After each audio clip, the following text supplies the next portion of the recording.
Hello friends, I'm Ed Sanders, and joining me in my woodshop today is my good mate, Mr. Johnny Littlefield. Hey gang. How we doing, bruv? I'm well, how are you? I'm doing very well. Now, you Excellent. probably recognise our beautiful faces from what we do on our normal day job, which is building a house in a week for deserving families. On Sunday nights. However, what brings us here today is some great technology being offered up by the wonderful men and women of JET in the realm of shop dust vacuum collection systems. Right. But before we discuss that, the big man here is going to give us a brief history of that wonderful piece of machinery called the shop dust vacuum collector. Exactly. Not too many years ago, in order to clean up your shop, you grabbed a broom and a dustpan. Oh, I remember those days, bruv. Sweeping up all the sawdust, the back-breaking work. You couldn't be productive with your own You wood. remember those days? When was the last time you took a broom to your shop? Look at this What are you place. talking about? It's clean. What are you talking about? Yeah. Well, rather than dealing with the nuisance of cleaning up your shop, voila, in rests the age of the dust collection system. Ah, glorious day, bruv. I remember it all too well. It's just amazing. You remember that? Yeah, I was obviously a lot younger than you. You're older than me, probably a better memory. Easy. Well, it was a very simple process. You just plugged the machine into the machine that you were using, and it evacuated all the wood chips into a convenient container. Now, a great example of that, guys, is the machine you see standing before us, the cloth vacuum system. Now, what this basic machine done was, it's like you said, the chips get vacuumed up by the help of the impeller, and then they get dumped into the lower container. However, Johnny, and it's a big however for me, the top bag did a lousy job of filtering the exiting air. Right. Now, the woodworkers at the time, they were very content with it collecting the wood chips, but like you said, mediocre at best in filtering the air, especially if you hooked it up to a sander. Sand is the biggest criminal, mate, because that fine dust gets absolutely everywhere. Obviously. Yeah. So anyway, our more health-conscious woodworkers, they were losing their hair over this. As a matter of fact, you could elaborate on that, Ed.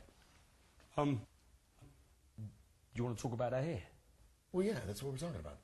Well, I wasn't planning on talking about that, but if you want me to, okay. I was 25 when I first started losing my hair, and to say it was a stressful time in my life. Ed, Yes. elaborate on the dust collection system, man. Oh! You see what... sorry, no. basically, Yeah, I was spoiled by not having to sweep the floor anymore. Exactly. However, I wanted more from this bloody machine.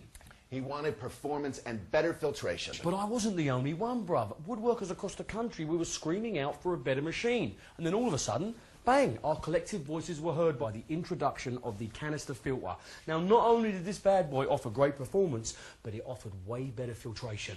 Well, if you notice, Ed, the bottom bag is plastic. All the exiting air goes through the filtration canister. So we go from 30 microns to 2 microns.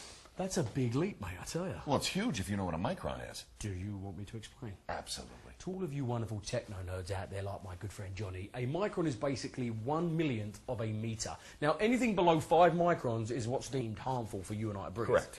Now, if you want to scare the living daylights out of yourselves, the next time you're in your wood shop after a tough woodworking session, turn out all the shop lights.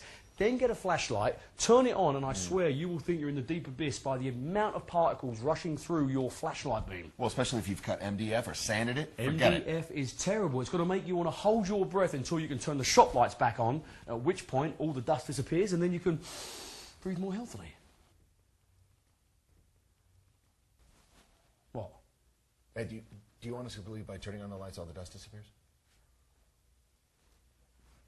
Absolutely not.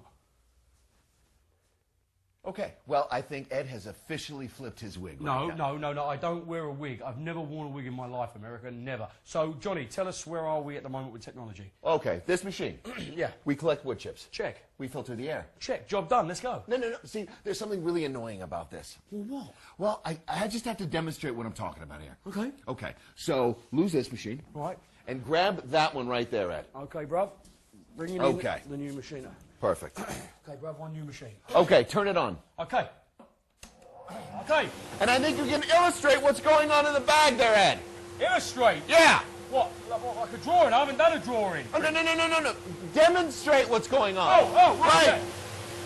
Okay, so the chips are turning around like a tornado. Exactly. In the bottom bag. However, that's not the problem. The problem is they get sucked up. Right. And fill a canister above. Okay, so let's let this machine run for 20 minutes and we'll check the filter. Right, okay, so what's that machine for? Same machine, right? Exactly. All right, so it collects wood chips. Yeah. filters the air. Say, But the major difference is the vortex cone. the vortex cone! Just like something out of a movie. What? Stay away from the vortex cone! No. Because it collects wood chips.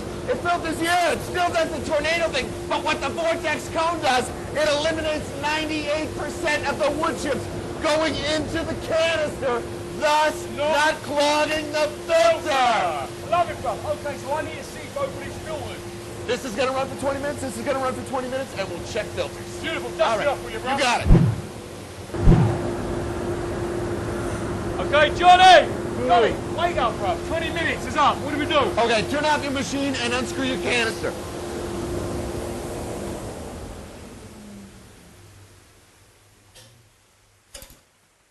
Okay, these machines have been running for 20 minutes. Yep. Right? Lift your canister.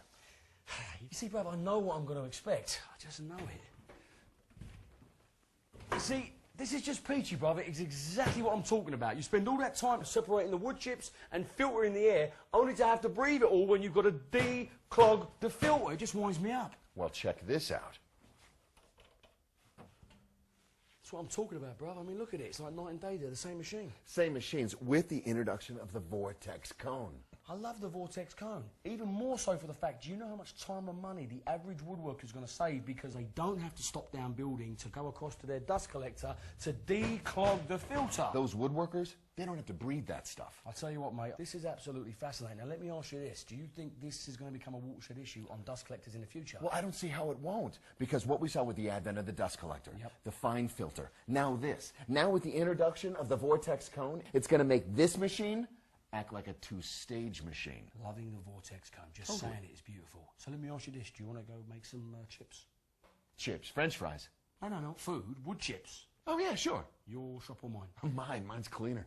Yeah, but we're going to clean my shop first, yeah? Because, you know, it's just rude.